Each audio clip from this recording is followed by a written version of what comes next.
quando vê, a gente esquece. Mas viu?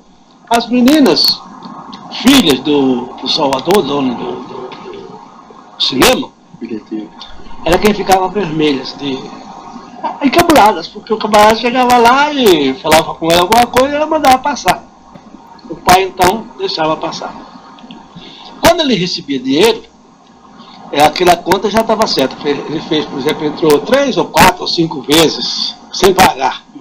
Então ele chegava lá, na sexta vez, ele já comprava 6 ingressos. Quando chegava na... tem um particular. Quando ele passava, que não tinha dinheiro, passava sem ingresso, ele dizia para o Salvador Tropa: olha, o invisível paga. O Salvador Tropa ficava assim, né? Quando ele recebia o dinheiro, que comprava o número de ingressos que ele ficou devendo, e mais um ingresso daquela sessão que ele ia, né?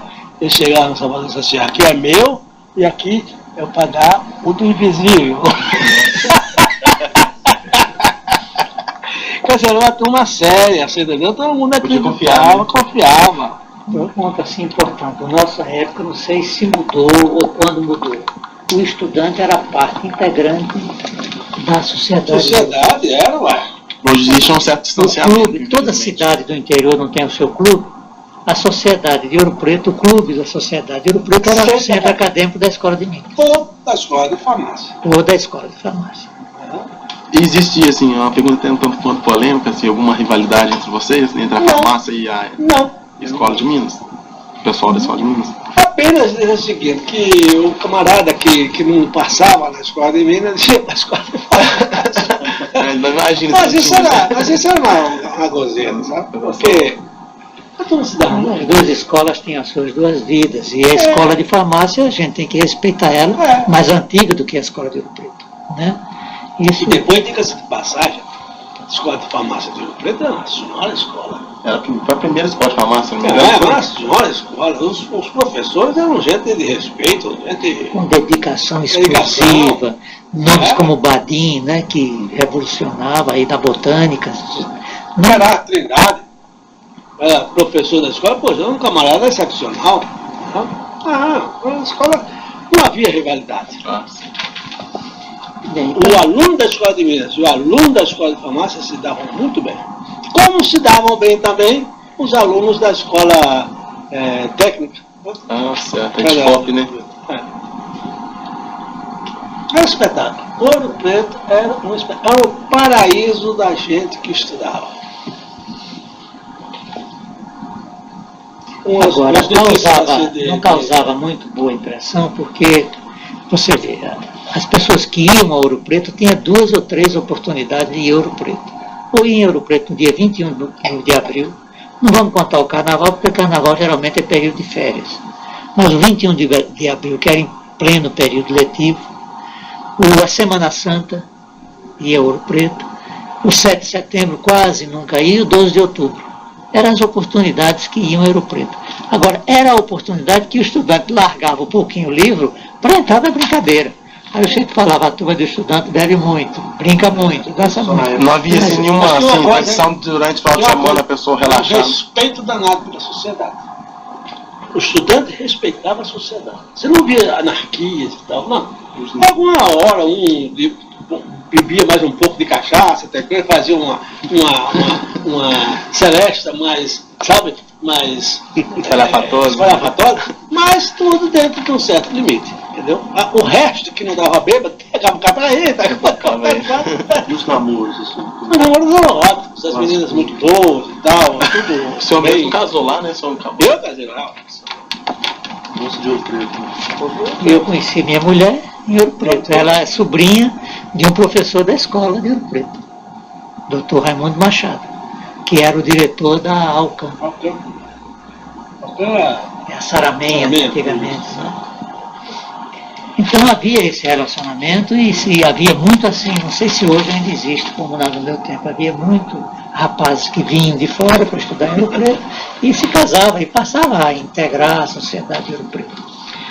Mas vamos ver aqui, no item C aqui você fala de movimento estudantil, principais preocupações e reivindicações. As reivindicações nossas, na nossa época mesmo, era uma reivindicação de uma escola de uma escola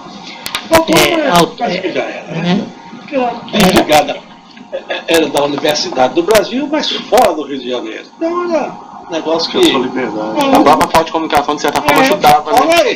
Tinha um lado ruim, mas tinha um lado bom. Né? A gente lutava porque a gente queria... Não quer dizer que nós podemos reclamar da Universidade do Brasil. Se nós engrandecemos a Universidade do Brasil, a Universidade do Brasil também nos engrandeceu. E o motivo dela passar a fazer parte da Universidade do Brasil foi porque seria a universidade modelo do Brasil. E naquela época a Escola de Minas e Metalurgia que tinha no Brasil era a Escola de Ouro Preto. Então deixou de ser Escola de Minas de Ouro Preto, passou a ser Escola Nacional de Minas e Metalurgia da Universidade do Brasil. Mas a gente lutava muito por uma autonomia didática, econômica, financeira e disciplinar. Isso era uma preocupação nossa. E já no meu diretório, disciplinar. A universidade tem a sua autonomia, disciplinar, reger a sua disciplina. Né? A gente lutava muito isso por essa autonomia e a econômica, né? Porque precisava evoluir. E nesse sentido houve algum tipo de atrito? Não. Não há atrito sério. O que atrito era um professor mais exigente, o professor represava muito o aluno lá, parava o cara. Então você falou de química aí, não sei, um professor que de química física. A química é o seguinte, o Cristiano era um indivíduo rigoroso, entendeu? E o ser humano, por melhor que ele seja, não é perfeito. Eu vou contar uma coisa para vocês. Eu tive um colega de Sergipe, morava na Sergipe, chamado José Sobral.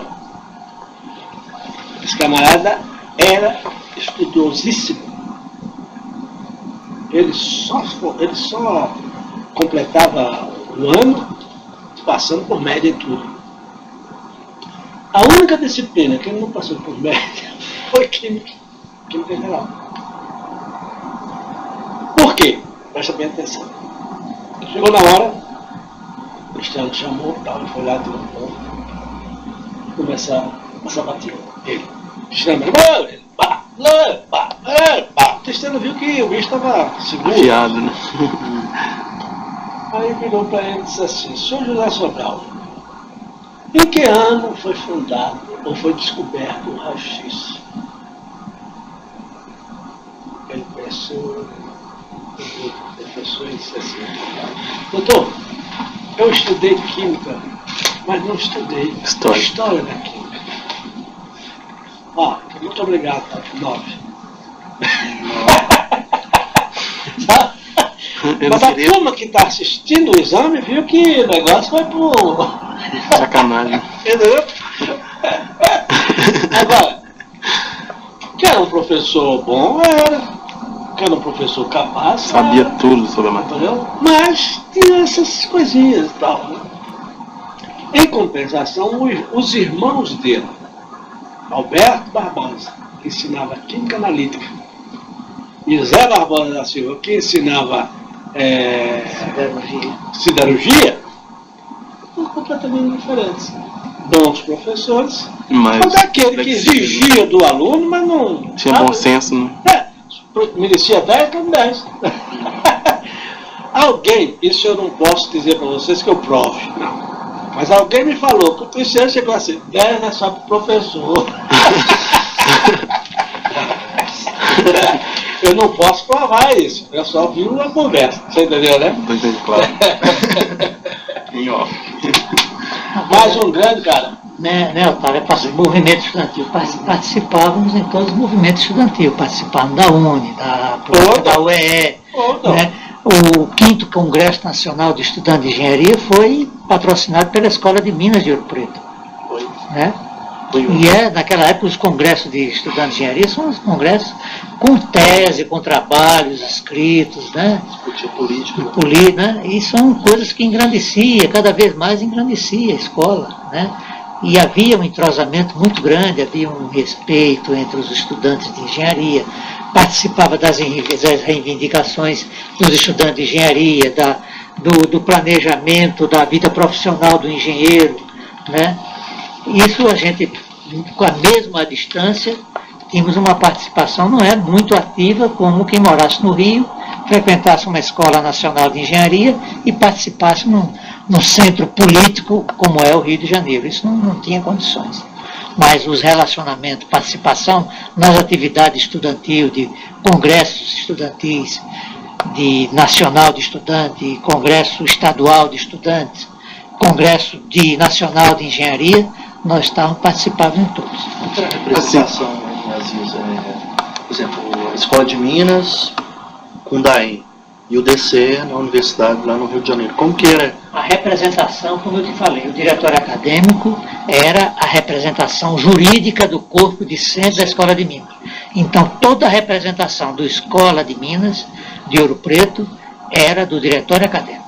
Se tinha algum evento lá na universidade, a escola era comunicada, o diretório é o órgão representativo oficial, quer pela Constituição da época, e quer pelo regimento da escola, e quer pelo regimento do diretório acadêmico. Mas a ida de vocês era para eleição, para assuntos que envolvia a universidade. Uma unidade do Diretório Central dos Estudantes da Universidade do Brasil.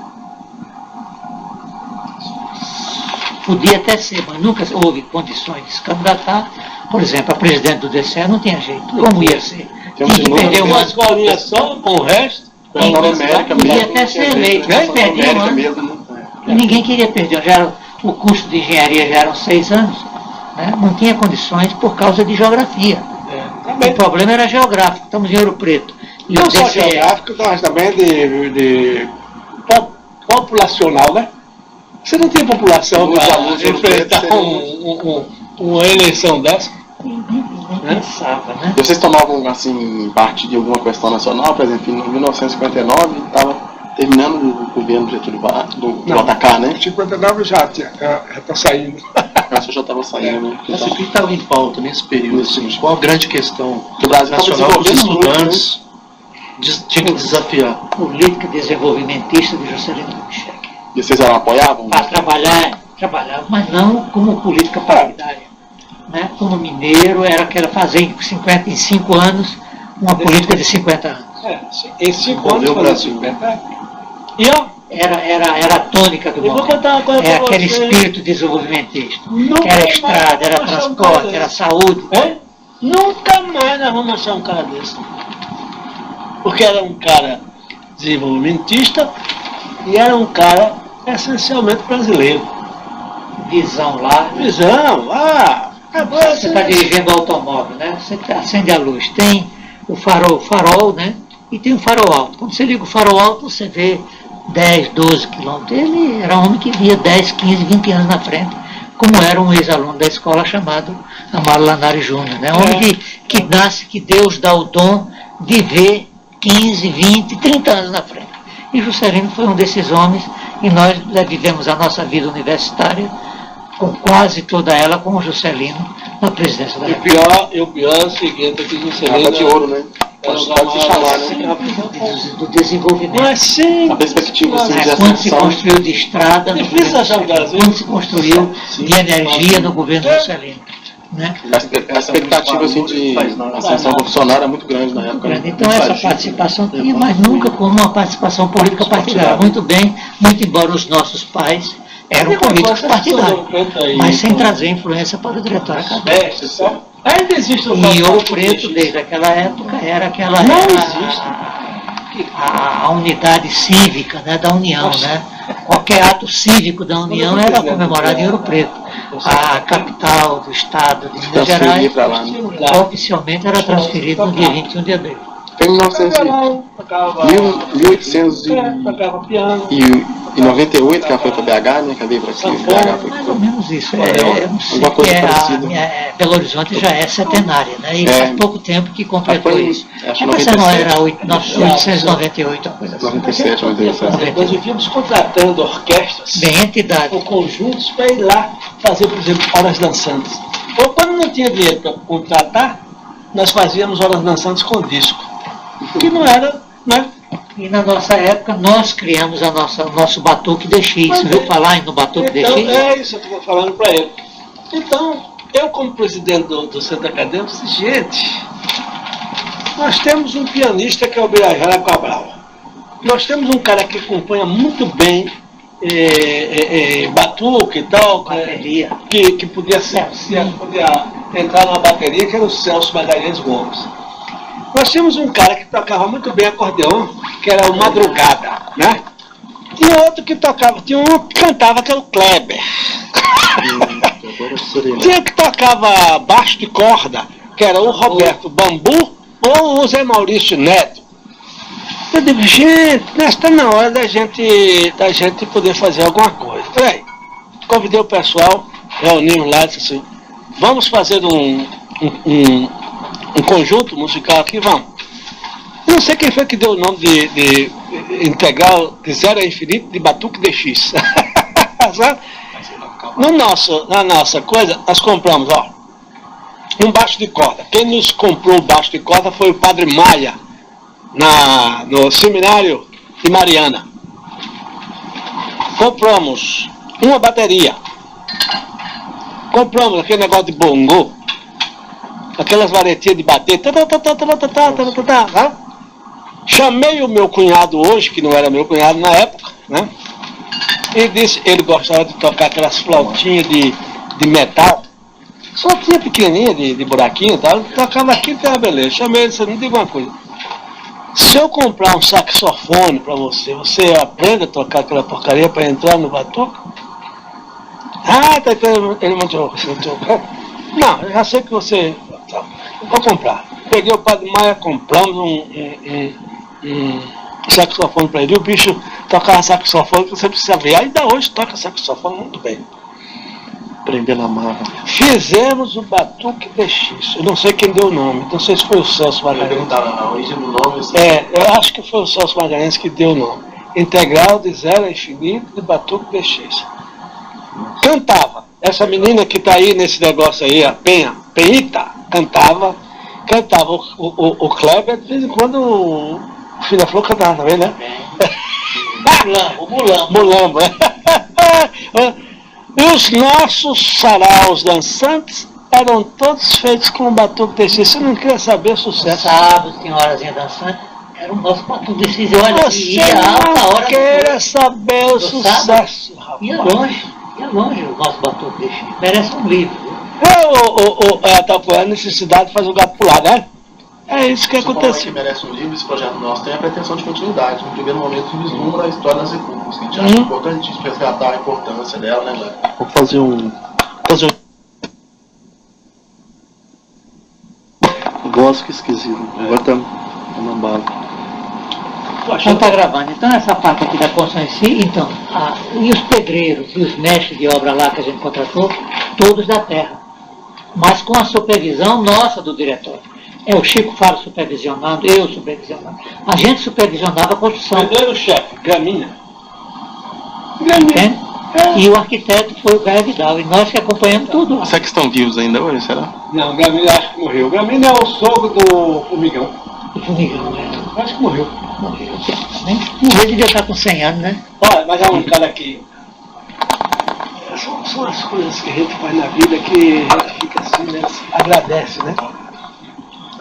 Era um cara que me tinha uma admiração. Eu não sei onde é que ele foi arranjar tanta coisa para me admirar tanto, mas é um cara que lá, sabe, que a gente via nele um perfeito, um amigo, sabe? Daquele amigão, sabe? Tudo que você falasse com ele, ele ia fazer para você, sabe? Esse rapaz. Muito bom, né? Outro cara também que me é muito afeto, esse alemão. Ah, sou alemão. Ele é o primeiro funcionário, né? Ué. Continua sendo. Continua. Eu registrei ele. Outro camarada, mas quem convidou ele para lá foi eu. Você registrou. Pessoa jurídica aí. Como que é da coisa? Quando foi feito um negócio muito rápido, porque eu já estava saindo. Ele que ia ficar com o negócio, né? Outro cara que eu convidei para cuidar da cozinha era um crioulo. Era um crioulo negro, não era um negro. Mas eu vou contar para você. Um cara bom, rapaz. Nunca entrou numa cozinha industrial. Trabalhava em República, no Rio de Barro. Cozinha é. Não, mas você está falando do Negro da Dedê, não era esse, não, era um outro. O Negro da Dedê, até coitadinho dele, morreu, mas era meio pederasta, sabe? Mas bom, sujeito bom, trabalhador bom. Ele cozinhava no Rio de Baco, era o cozinheiro da República, né? Mas o outro era um rapaz também negro, mas de uma cozinha excelente. Introdutor ali em Ouro Preto do bife rolê. Ninguém conhecia. Ele foi que introduziu esse negócio lá. E a turma, quando ia comer que tinha bife rolê, tome bife. Comia mesmo. O cara era bom, rapaz. Não era uma coisa assim tão muito racionada, não. Não era. Aquela coisa que aprendendo quantidade. É. A gente fala isso em contraste com a época de hoje, que hoje pegou um bife, não precisa nem jogar pra cá da pessoa.